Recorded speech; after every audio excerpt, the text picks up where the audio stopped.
कराची के इलाके DH phase 6 में इमाम बारगाह के बाहर तेज रफ्तार सुजुकी टकराने के वाक़े में मौके से फरार होने वाले तीसरे शख्स को हिरासत में ले लिया गया है।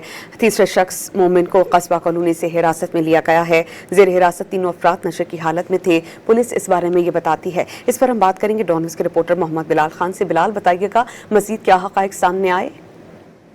जी बिल्कुल, देखिए गुज़श्ता रात DH फेज 6 में इमाम बारगाह के बाहर तेज रफ्तार सुजुकी टकराने का वाक़या पेश आया था, जबकि मौके से फरार होने वाले तीसरे शख्स को हिरासत में ले लिया गया है। तीसरे शख्स मोमिन को कस्बा कॉलोनी से हिरासत में लिया गया है, जबकि जेर हिरासत अफराद में ड्राइवर जाहिद और पीछे बैठा शख्स बहादुर भी शामिल है। पुलिस ने इब्तदाई तफ्तीश के बाद कस्बा कॉलोनी में छापा मारा था, जबकि पुलिस ज़राए की जानिब से बताया गया है कि जेर हिरासत तीनों अफराद नशे की हालत में थे। तीनों मुलजमान का मेडिकल टेस्ट करवा लिया गया है और मेडिकल रिपोर्ट आने के बाद मज़ीद तहकीकात की जाएंगी। जी बहुत शुक्रिया मोहम्मद बिलाल।